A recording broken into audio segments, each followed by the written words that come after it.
Good morning, everyone. Myself Puneet Agrawal. Today I am explaining you chapter number 4, Tables in Word 2016 as part 3. Students, I divided this chapter into some parts as part 3. I explain you. So today I am explaining you all of the remaining topics from this chapter. Okay.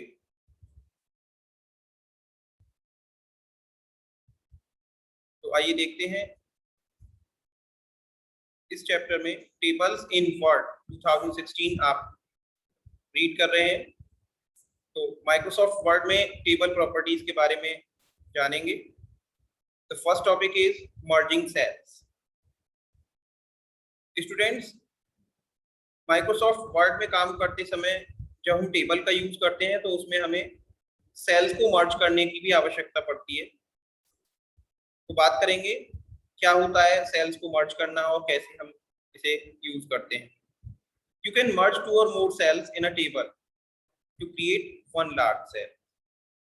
Students, you can see from the screen a table is appear on the document window. आप यहाँ पर देख सकते हैं Microsoft Word में एक table मैं आपको शो कर रहा हूँ।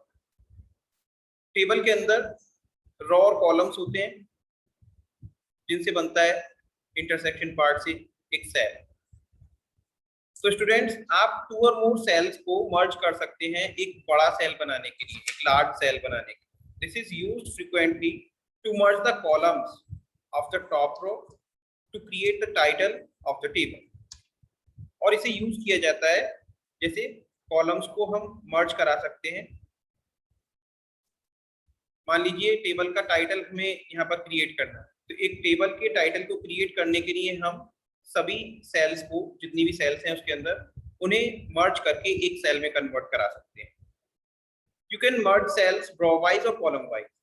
Yes, it's depend on your choice. आप चाहें तो रो वाइज या कॉलम वाइज सेल्स को मर्ज करा सकते हैं।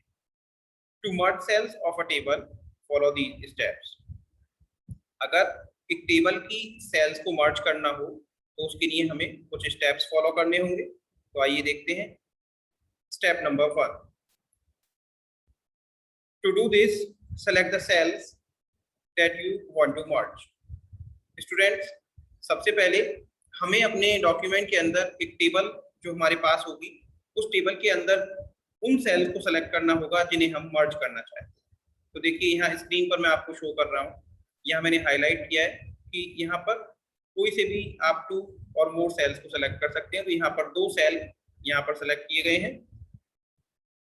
Now step 2, click on layout tab under table tools. अब हमें यहाँ layout tab पर क्लिक करना होगा, जो कि माउस कर्सर की हेल्प से मैं आपको यहाँ पर शो कर रहा हूँ। तो यहाँ layout tab पर हम क्लिक करेंगे जो टेबल टूल्स में आता है। Step number 3, click on merge cell command in the merge group. अब हमें मर्ज सेल पर क्लिक करना होगा। देखिए ये ऑप्शन मैं आपको हाईलाइट कर रहा हूँ, मर्ज सेल। इस कमांड पर हमें क्लिक करना होगा जो मर्ज ग्रुप में आता है। द सेल्स गेट मर्ज। और जैसे ही आप मर्ज सेल पर क्लिक करेंगे, ऐसा करने से जो सेल्स आपने सेलेक्ट की हुई है वो सेल मर्ज हो जाएंगे आपस में। मर्ज का मीन होता है जुड़ना। After merging the cells, sometimes the content of the cells get mixed up. You can easily change the layout and fix it later. It means जैसे ही आप सेल्स को मर्ज कर लेते हैं तो कभी ऐसा होता है कभी कभी कि सेल्स को मर्ज करने के बाद जो उनके अंदर का डाटा होता है वो मिक्स हो जाता है। तो आप आसानी से इसे चेंज कर सकते हैं, फिक्स कर सकते हैं लेआउट से।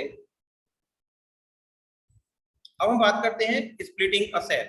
अभी हमने सीखा कि अगर मान लीजिए 2 or more सेल्स हैं हमारे पास और उन्हें अगर हमें मर्ज करके एक सेल में कन्वर्ट करना है तो कैसे हम उसे मर्ज करेंगे। अब हम सीखेंगे स्प्लिटिंग ए सेल। स्प्लिट का मीन होता है एक सेल को 2 या 2 से ज्यादा सेल्स में डिवाइड कर देना।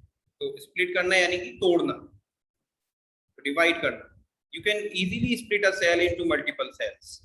To split a cell follow the given steps. आप आसानी से एक सेल को मल्टीपल सेल्स में स्प्लिट कर सकते हैं, और अगर एक सेल को स्प्लिट करना चाहते हैं तो उसके लिए कुछ स्टेप्स आपको फॉलो करने होंगे। Here you can see step 1, place the mouse pointer inside the cell to be split. देखिए आपको यहाँ पर माउस पॉइंटर को प्लेस करना होगा सेल के अंदर जिसे आप स्प्लिट करना चाहते हैं। Now you can see step number 2, click on the layout tab under table tools. हमें जैसे मर्ज सेल के लिए गए थे इसी तरह से स्प्लिट के लिए भी हमें लेआउट टैब पर क्लिक करना होगा। Step number 3, click on split cells command in the merge group. अब मर्ज ग्रुप में जाएंगे, देखिए जहां मर्ज सेल मैंने ऑप्शन दिखाया था उसके जस्ट राइट साइड में स्प्लिट सेल्स ऑप्शन दिया हुआ है, तो स्प्लिट सेल्स कमांड पर हम क्लिक कर देंगे। Split cell dialog box appear. ऐसा करने से क्या होगा, स्प्लिट सेल्स नेम से एक डायलॉग बॉक्स अपीयर हो जाएगा इस पर क्लिक करते ही। और यहाँ आप देखते हैं enter the desire number for columns into the number of columns box and a number of rows into the number of rows box.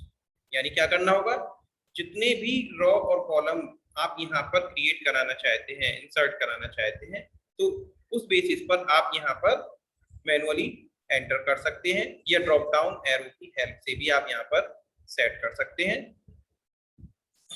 Step 5, click on okay button. आपको यहाँ ओके बटन पर click कर देना। You can divide a cell into many cell, row wise और column wise और rows. आप चाहें तो रो वाइज, कॉलम वाइज या दोनों के साथ, दोनों तरीके से आप एक सेल को कई सारे सेल्स में डिवाइड कर सकते हैं। आइए स्टूडेंट्स एक नेक्स्ट सेपरेट टॉपिक के बारे में बात करते हैं, फॉर्मेटिंग अ टेबल। देखिए टेबल हमने इंसर्ट करा ली, टेबल में हमने मर्जिंग करा लिया, स्प्लिट करा लिया, और टेबल में एंट्री फीड करने के बाद एक वंडरफुल फीचर हमारे सामने आता है, फॉर्मेटिंग अ टेबल। यानी टेबल को कैसे फॉर्मेट किया जा सकता है। फॉर्मेटिंग का मीन क्या होता है, यानी टेबल में कुछ ऐसे चेंजेस अप्लाई कर देना जिसकी वजह से टेबल हमें बहुत ही अट्रैक्टिव दिखाई देने लगे, एक गुड लुकिंग मैनर में हमारे सामने रिप्रेजेंट हो जाए। इसमें सबसे पहला टॉपिक है table styles. You can apply styles to your table. To apply a table style follow the given steps.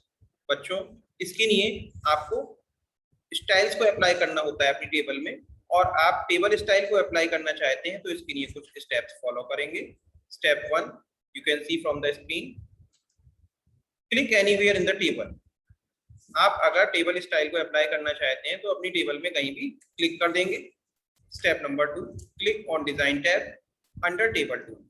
Table tools में जाकर आप डिजाइन टैब पर क्लिक करेंगे।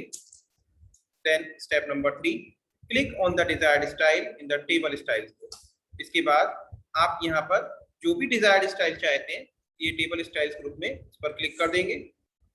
आप देख सकते हैं जैसे इस पर क्लिक करते हैं आप, click on more button to see more styles. तो क्या होगा, मोर बटन पर क्लिक करने से यहाँ पर जितनी भी स्टाइल्स हैं वो सभी आपके सामने ओपन होकर अपीयर हो जाएंगे। When you hover the mouse pointer over a style, your table display the style. Yes, special thing is that कि आप माउस पॉइंटर को जैसे ही प्लेस कराएंगे किसी भी डिजाइन पर तो क्या होगा कि वो जो टेबल का स्टाइल है वो आपकी टेबल पर अप्लाई होकर आपको दिखने लगेगा। This will help you decide which style is look good for your table. यानी आपकी हेल्प करता है ऐसा करने में कि आप देख सकते हैं कौन सा लुक आपकी टेबल पर अच्छा लगेगा आपको देखने के लिए। तो यहाँ पर आप रिसेंटली उसका जो प्रीव्यू है उसे देख सकते हैं, और जो भी आपको फिर सही लगे आप उसे choice according to your choice you can choose anyone from them. Then step number 5, click on the style you like the best and your table is styled accordingly. Yes, जो मैंने अभी कहा कि आप स्टाइल पर क्लिक कर देंगे जो आपको अच्छी लगे और जो बेस्ट लगे, तो आपकी टेबल का जो स्टाइल है वो अकॉर्डिंगली चेंज हो जाएगा।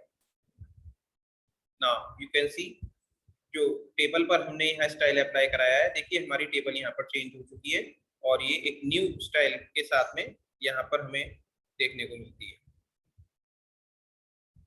Next topic is changing row height. Yes, it's also a formatting part. Row की height कैसे change करते हैं?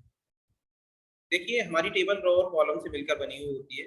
To change the row height, follow the given steps. अगर हम row height को change करना चाहते हैं तो इसके लिए हमें कुछ steps follow करने होते हैं। Step 1, select the row numbers of rows. Click on the layout tab under table tools. यहाँ पर हमें जो भी एक रो या नंबर ऑफ रोज को अगर हाइट को सेट करना है तो उसके लिए क्या करना होगा, उसको सेलेक्ट कर लेंगे और उसके बाद लेआउट टैब पर क्लिक करेंगे।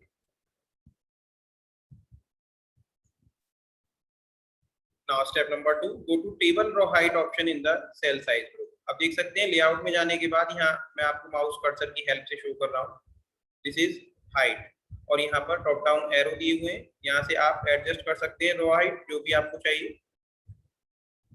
Now step number 3, change the height of row or rows in height scroll box. You will observe the change in selected row height. यहाँ से आप हाइट को चेंज कर देंगे and you can observe here. आप देख सकते हैं जो रॉ हमने यहाँ पर सेलेक्ट की हुई है इसका जो साइज है, देखिए यहाँ पर इफेक्टिव वे में आपको देखने को मिलता है कि जो भी आप इसकी हाइट एडजस्ट करते हैं, इंक्रीज और डिक्रीज करते हैं, उसका सीधा इफेक्ट आपकी टेबल में आपको देखने को इंस्टेंटली मिल जाता है। Now we will talk about changing column width. अभी हमने बात की रॉ की विड्थ कैसे चेंज करते हैं, अब बात करते हैं कॉलम विड्थ कैसे चेंज होगी। To change column width, follow the given steps. अगर हम कॉलम की विड्थ को चेंज करना चाहते हैं तो इसके लिए भी कुछ स्टेप्स हमें फॉलो करने होंगे। Step 1 is in front of you. Select the column or number or columns. Click on layout tab under table tools. आपको क्या करना है, एक कॉलम या एक से ज्यादा कॉलम जो भी आपको सेलेक्ट करने होंगे जिन पर आप उसकी कॉलम की विड्थ को सेट करना चाहते हैं तो उन्हें सेलेक्ट कर लेंगे और लेआउट टैब पर क्लिक करेंगे। लेआउट टैब पर क्लिक करने के बाद आप देखेंगे go to table column width option in cell size group. Column width option पर जाएंगे आप, change the width of column or column width scroll box. You will observe the change in selected column width. आप यहाँ से ये height और width दी हुई है, इन्हें यहाँ से चेंज कर सकते हैं according to the scroll box. You can observe, आप देख सकते हैं स्क्रीन पर जो टेबल है इसके अंदर जो कॉलम है, यहाँ पर देखिए जो इनके इफेक्ट्स हैं विड्थ चेंज होकर के इनका जो न्यू लुक है वो आपके सामने कुछ इस तरह से दिखाई दे रहा है। तो इस तरह से हम कॉलम विड्थ चेंज कर सकते हैं। चेंजिंग द टेक्स्ट अलाइनमेंट, बात करेंगे टेक्स्ट अलाइनमेंट कैसे चेंज करते हैं। Change the alignment of the text in a table, follow the given steps. बच्चों अगर टेबल के अंदर हम टेक्स्ट अलाइनमेंट को चेंज करना चाहते हैं तो इसके लिए हमें कुछ स्टेप्स फॉलो करने होंगे। स्टेप 1, सेलेक्ट द सेल और सेल्स। एक सेल या एक से ज्यादा सेल को हम सेलेक्ट करेंगे। Click on the layout tab under table tools और हमें लेआउट टैब पर क्लिक करना होगा। Here I show with the help of mouse cursor, you can see. Then go to alignment options in alignment group. Select the alignment you want to apply to your text. अब देखिए यहाँ पर various types of alignments आपको यहाँ पर screen पर दिए हुए हैं और आप जिस किसी alignment को चूज करना चाहते हैं उस पर क्लिक करके यहाँ से उसे यहाँ पर एडजस्ट कर सकते हैं। So students, thanks for watching this video. I hope कि आप सभी ने ये सभी टॉपिक्स अच्छे से समझ लिए होंगे। अगर फिर भी किसी को कोई डाउट या कोई क्वेरी हो तो आप मुझे किसी भी समय कॉल करके पूछ सकते हैं। To practice at your home on your desktop or laptop. Thank you so much.